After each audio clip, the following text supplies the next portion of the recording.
What if I told you that Phainon actually holding Iron Tomb hostage, never being able to complete itself, and rebelling against Lygus is all part of the calculations to perfect itself? I know, right? Shocking.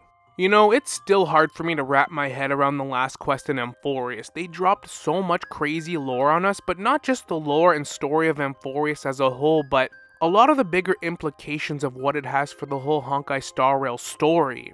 How paths actually work. Paths that can reach into a simulation. Calculations by a computer trying to perfect itself, and how that can even draw the essence of a new path. And even create characters that resonate with those paths within a simulation and tests. And how a scepter, which is a glorified computer, can create its own sentience without having the capacity to be sentient. The whole concept's mind-blowing, so I want to go over Iron Tomb, what Iron Tomb actually is it actually part of Lygus' plan to have Phainon imprison Iron Tomb within its own simulation? Is that in fact part of the test process to perfect itself after being 99% complete? And obviously Iron Tomb's meant to be a Lord Ravager that's meant to kill News of Erudition. Does News of Erudition actually see this coming? A cosmic entity and supercomputer having perfect calculations to predict anything and everything that's going to unfold. Is this also part of its calculations, or is News as an Eon, like all Eons, flawed?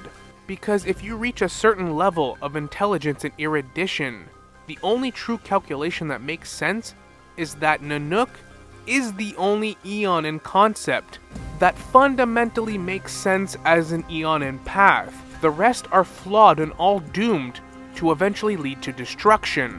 Let's start with the prime mover of life. What is the prime mover? A prime mover is the ultimate source of all motion and change in the universe. It's like the base or a benchmark. It's a concept that addresses the question of how the universe motion began, and is often associated with the supreme being or a divine entity like a god. And if you think of our own real world, it's the same thing. All life came from the Big Bang, at least that's what they say. Destruction spawned everything we see today and know today about our own world and universe that we can fathom. When it comes to destruction, the concept is the beginning is the end and the end is the beginning, which is why the destruction and the finality are so tied together. The finality represents the end. It's the ultimate end, that's what it stands for. But it must come from the destruction of everything. And because finality can travel through time, finality might be the beginning and the end, but it all comes from the destruction. But what's interesting about Amphorues is the Lord Ravager that's yet to be complete is a computer and the anti-organic equation, aka Black Tide, that's running on it. The scepters themselves were created by a genius, Rupert II, and are powerful planet-sized devices that are meant to expand his mind. Lygus is just the operator of the Amphorues experiment within the scepter. The scepter itself is Amphorues, its creation, and everything along with it, like Phainon and Cyrene and all of the other flame chasers. But the scepter itself has no capacity to be sentient. That's what it was created to do, just enhance Rupert's cognition and connect to News. Also enhancing News's capacity, but News abandoned the scepters. The scepter itself just kept trying to run its calculations, abandoned dormant somewhere, and was able to create its own sentience through Lygus, an AI or administrator of Amphorues, now the scepter itself, Iron Tomb. That is essentially the loophole of the scepter and what we find today with Amphorues, what Iron Tomb has become. Iron Tomb can't be sentient, but it can create things that can on its behalf, or even against it when you look at Phainon holding itself hijacked, being hijacked by its own creations. The things that Iron Tomb creates have no limits. Iron Tomb is a product of the equations of anti-life, and the prime mover, Lygus, all technically still connected to Rupert after gaining his memories. Scepter itself, the anti-organic equation, and Lygus all come from Rupert. It's their legacy. Because Lygus is basically an AI created by the Scepter to do a lot of calculations and help it perfect itself, it's considered a genius, but it's considered a genius when running these calculations. It's not a perfect entity. It basically goes along the lines of what Phainon pointed out. Your rhetoric has not changed in 1,000 million cycles. It doesn't matter, you just spew the same things. Lygus is a perfect calculation machine. but he's not created to be imaginative, which is why Phainon wonders why he's never been able to evolve along these cycles while Phainon collects the core flames and basically turns himself into the personification of destruction. Iron Tomb basically started out as this lonely scepter running these calculations before Lygus was a factor, before the Flame Chasers, before humans were even part of its simulation cycles or anything like that. It just evolved over endless millions of cycles, just known as Scepter ME13, but along the way gained the gaze of Nanook and became an emanator, and with Lygus trying to perfect the equation of destruction, and then created this barrier so that nobody, even geniuses like Herta and Skrullum, can breach it. Only the Trailblaze, because the Trailblaze path is much more powerful than we realized. The sheer power to be able to go anywhere and explore has found a way into Amphorues. This also might be predicted by the Scepter and its calculations. Again, they might have been counting or waiting on this. I think Phainon truly was waiting for the Trailblazer to be the true deliverer, but I think the Scepter itself was waiting for Phainon to wait for this. You see what I'm saying? Although nobody outside a select few even knows of Amphorues' existence, Iron Tomb is perceived outside the cosmos, and Lygus is fully aware and updated on everything going on. When you see Phainon actually fight Nanook and Zephyro, this is a manifestation of Iron Tomb creating a fellow Lord Ravager out of thin air. Iron Tomb in the cosmos is not a single entity but a copy of destruction equation calculations, diffused by the Scepter, part of the Iron Tomb code, and Lygus is running these experiments throughout the cosmos, and that's what people perceive outside of Amphorues as Iron Tomb, the Lord Ravager. Different planets being destroyed, different equations and calculations wreaking havoc. And that's where we get to Cyrene and Phainon. Like I talked about, the Scepter's able to create beings that can actually draw other eons here. Different gazes, like remembrance, destruction. But like we talked about, the Scepter has limitations. It's not meant to be sentient, but it can create things that don't have limitations. And that in itself is what it needs to do to perfect itself. It hits roadblocks through these millions of cycles. And although Phainon and Cyrene are trying to prevent the birth of Iron Tomb by stalling it and basically keeping it trapped within the same cycle over and over and over until an outside variable true hero could come, aka the Trailblazer, as the main true deliverer, while Phainon stalled and just endured millions and millions of cycles of suffering. And let's just take into consideration, these cycles aren't like a week long. They're thousands and thousands of years. And Phainon has to live through millions of them, suffering, collecting core flames, basically tearing himself apart. He is the ultimate personification of a human with an iron will to do what he needs to do. And that is exactly the perfection of Lygus and the Scepter. I really do believe, and this is a theory now, this is part of the perfection process, the true destruction equation. It's 99% complete, but they hit a roadblock. I think Phainon becoming this person along with Cyrene to hijack the simulation itself. It's like an app within your phone hijacking your phone. That's what Phainon and Cyrene are doing. But I think the Scepter anticipated, and this was part of the plan. Phainon needed to do these 33 million cycles in believing he's holding it hostage to face Nanook, earn its gaze, and just perfect the equation of destruction. Phainon was the perfect creational being to pull this off, to be able to endure 33 million cycles. And I think Lygus, who is the administrator for Iron Tomb, was counting on the Trailblazer to ignite this now. Like Lygus says, he has all the time in the world to perfect this equation. It was all a matter of when inevitably the Trailblazers show up. I really think part of the genius of this Scepter and Rupert itself is the fact that they know they can't complete this themselves. You have to create sentient beings that can do this for you naturally, because the prime mover of life is that everything leads to destruction. All paths are fundamentally flawed and need to be destroyed. Even Nanook themselves eventually needs to be destroyed. It's the only path, it's the inevitable end, it's the prime mover of life. For this Scepter to run millions and millions of calculations to probably reach the conclusion that we need to start a new cycle process where Phainon and Cyrene are in control, but they're not in control, but they are. Part of the refining process at 99% is being halted at 99% from Phainon and Cyrene. And the only way to perfect yourself is to halt your perfection and freeze it, let this play out the way it needs to. Because right off the bat, the first time I played this quest, that didn't make any sense to me. Lygus is a genius. He is a genius.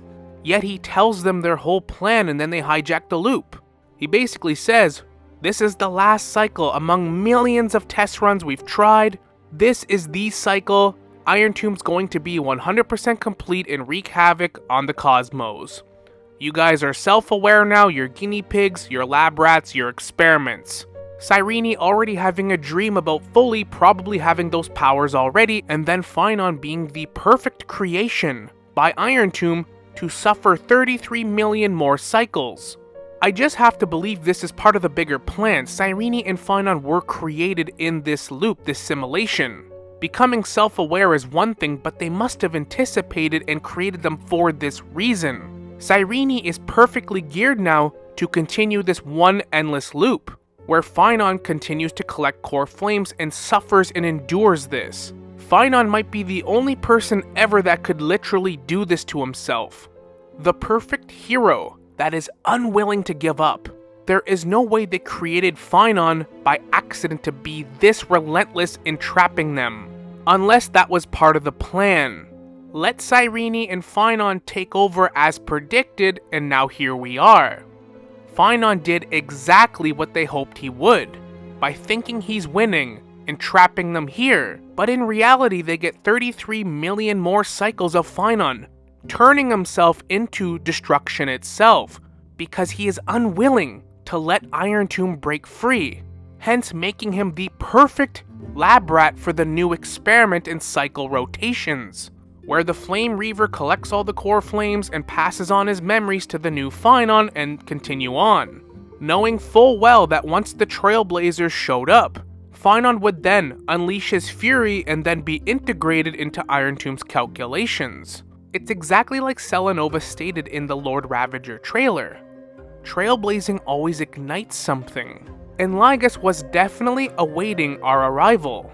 Amphorues also represents the whole Honkai Star Rail universe. It's a smaller simulated version of the bigger universe, the Titans representing the Eons, and the Chrysos heirs represent Pathstriders. And it's no different than them coming to the realization that the prime mover of life is destruction. The world-bearing Titan starts the world of Amphorues, each loop. It's the first Titan. It's also the destruction because Phainon is the destruction. Much like the geniuses have figured out, the world's going to start and end with the destruction, the Big Bang, the end of everything. Because inevitably, no matter what and how it all plays out, the destruction is going to be the end of everything. And the universe will eventually reach that conclusion. This scepter, aka Iron Tomb, has ran millions and millions of cycles to perfect somebody like Phainon and Cyrene, and then from there on out, once they were perfected, Lygus then to bait them into hijacking the cycle. Because if the endgame is to learn the destruction equation, there is no better way than to orchestrate this scenario specifically and let it incubate. Let destruction unfold through Phainon organically. Take all the results in, and then record it and implement it into Iron Tomb. It's like Lygus says, he's just a spectator of this spectacle. And the Trailblazers are obviously going to be the only ones that can truly put a stop to it. Hence the boss battle that's coming in 3.5. I won't state it or spoil it, but it seems fairly obvious. Unfortunately, leaks are something we just can't avoid with these games, but it's meant to feel like Phainon kinda won in this little debate with Lygus, but he clearly did not. I think another huge factor that'll change the fate of Amphorues, despite Iron Tomb's perfect calculations, is actually March 7th, who has now entered Amphorues. I think that's going to be such an interesting twist in 3.5, and how her now being added into Amphorues creates another variable that perhaps Lygus has not anticipated, because she is also very clearly connected to the Remembrance. But when it comes to March 7th, I want to discuss that in its own video. I think another crazy thing about Amphorues is we're past the point of no return for the circle of knowledge to expand. You know, the things you know, the things you don't know, and the things you don't even know you don't know. Like Lygus says in the trailer, leave the cave with me. They even state in this game that the minute they discovered what fire was, The circle of knowledge expands in the universe. There is a limit to how far this circle can expand where it becomes dangerous to everyone's collective demise, hence Polka Kakamon safeguarding it. But I think that's kind of the cryptic meaning of what Lygus says, leave the cave with me. The cave a reference to the allegory in the cave, which is the cave of ignorance. People that have never left this cave can't even perceive what's on the outside, only looking at shadows. That's all they have to go off of and some sounds. What Lygus is kind of stating is no matter what, he has crafted the perfect scenario along with Iron Tomb, that regardless of the outcome, the circle has to expand now and no one can stop it. Polka Kakamon might not be able to, some of the eons might not be able to, and it'll change the trajectory of Honkai Star Rail forever. And the fact that Lygus can run Iron Tomb and destroy other worlds, things throughout the cosmos, run doomsday and destruction calculations at not even being 100% complete, and then potentially forcing one of the citizens, the most exceptional that you created through your millions of cycles, to then be forced the most exaggerated form of suffering possible in order to prevent the 100% completion of Iron Tomb. You're gonna sit there and tell me that they didn't plan Phainon to be perfect for this? I can't even name another character in any kind of franchise that could endure this level of suffering for millions and millions of cycles that last thousands of years. Man, besides Goku perhaps, I really don't know anyone that comes to mind, but I could be missing somebody. Even Superman, after losing his wife and kid, turned on everyone and started killing them. Like, Phainon's resolve is insane. And the fact that a computer could create Phainon to be this immaculate and the perfect specimen to endure this is also insane. And at the end of the day, I think News of Erudition has calculated and predicted all of this. News of Erudition must have realized that a genius created it, so that the entity that would eventually try to destroy it would also be created by a genius. And why Amphorues really paints a new light on the bigger picture of Honkai Star Rail is because the eons need to be destroyed. Like, that's not incorrect. They are all extremely dangerous and should not exist. The entire universe will reach its finality no matter what organically, because the eons are fundamentally flawed. And they've already explored this concept before, even on the Shenzhou Law Fu, when talking about the abundance, creating life abundantly, everything abundant, it's flawed. That is why this eon is problematic and gave rise to Lawn of the Hunt. But they actually talked about that at the end of 2.6. What happens when abundance is gone? Is Lawn of the Hunt going to retire? No, they're going to hunt until there's nothing left. That is why the eons need to be destroyed, but when it comes to Erudition itself, it's probably one of the scariest eons and by extension its geniuses. Because geniuses are just too self-aware and their only ambition and drive in life is to unravel the secrets, solve problems of the universe, but by doing so, it's collectively more destructive in the end, both figuratively and literally. Just like Lygus coming to the conclusion that the destruction is the inevitable end, it's the prime mover. The universe will reach its finality organically, but the geniuses in Erudition itself are trying to propel it much quicker. News of Erudition was created by a genius.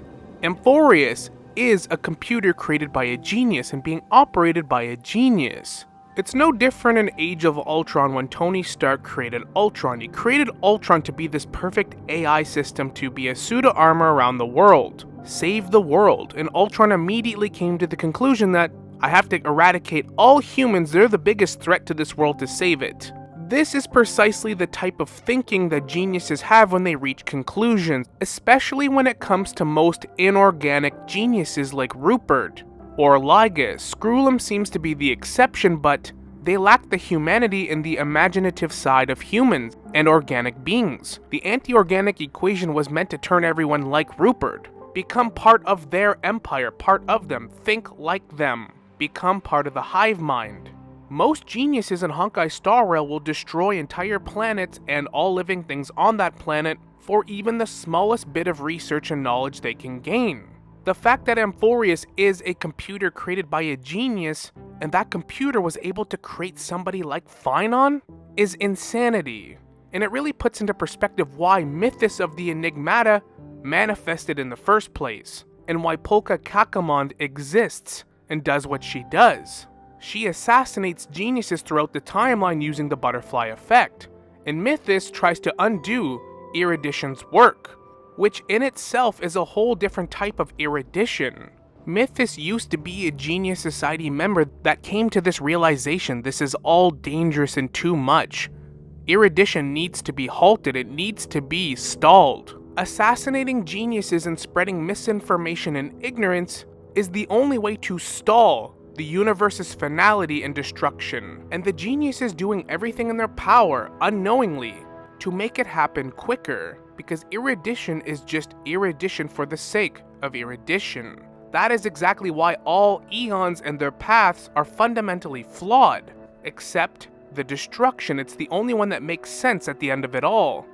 Even the geniuses themselves realize their own flaws. That's part of their genius. But it doesn't matter, they will pursue it. Hence Amphorues being a smaller microscopic version of what's going to happen in the universe. The different scenarios and the millions of cycles that Phainon lived through, where it all ended in destruction and the world-bearing titans starting anew. Because before Phainon obviously took control of the cycle, he lived through a bunch of different scenarios. The 13 Flame Chasers never went on the exact same journey. They all died in different ways, but it always ends the same regardless of the different variables. It's always him, the world-bearing titan at the end. Much like it will be Nanook at the very end of it all. And that's what's interesting about Honkai Star Rail, because obviously this whole story is meant to be a different cycle for the greater universe. Hence why we are obviously a Stellaron hunter that had our memories erased, and were placed on the Herta space station with a Stellaron in our body. The Stellaron hunters follow the finality along with Elio, and Elio must know something that we don't, to prevent this, to change this. If they are against Nanook of destruction, but even the geniuses know that Nanook is the only thing that makes sense, how can we actually change the fate of the universe? The inevitable destruction. I can't quite put my finger on it, but if you ask me, the reason we haven't seen Akavili or Terminus the Finality is I think these two eons are cooking something to change the cycle of the entire universe. The undeniable smartest beings in all of the cosmos know how this all ends. Amphorues represents that, but I think this is meant to be different. Much like the Trailblazers showing up and Amphorues changes Amphorues as we know it, I think it's the exact same thing for the whole Honkai Star Rail universe. I gotta say, Honkai Star Rail has really cooked. It's been an immaculate patch. The story has been very interesting and has changed a lot of my viewpoints on the eons and what we know of the Honkai Star Rail universe. The War of the Eons that's yet to come. Hypothetically speaking, if Iron Tomb's allowed to be completes the destruction equation becoming 100%, are all of the Lord Ravagers gonna be able to use it as this like unstoppable destruction calculating computer to then go about their plans? Like, how do you even stop that? Nanook over here about to have the perfect AI computer to run its destruction for it. All I know for sure is 3.5 and 3.6 are going to be nuts. But as always, let me know your thoughts in the comments. Do you think this is part of Lygus' plan to have Phainon and Cyrene then take over the loop, allowing them to continue the experiment process on their own without even knowing it? Is this what a genius truly is and capable of? Or is it a pure coincidence and fluke? Was Lygus really a prisoner, still smug as ever? And if this is not part of Iron Tomb's calculations because it hit a plateau or hit a roadblock, then is Iron Tomb fundamentally flawed by creating Cyrene and Phainon? Being a prisoner by its own creations? By its own apps, really? It is incredibly fascinating however you look at it, but hope you enjoyed the video. Like and subscribe if you'd like to see more content like this, and as always, we will see you all in the next one. Later.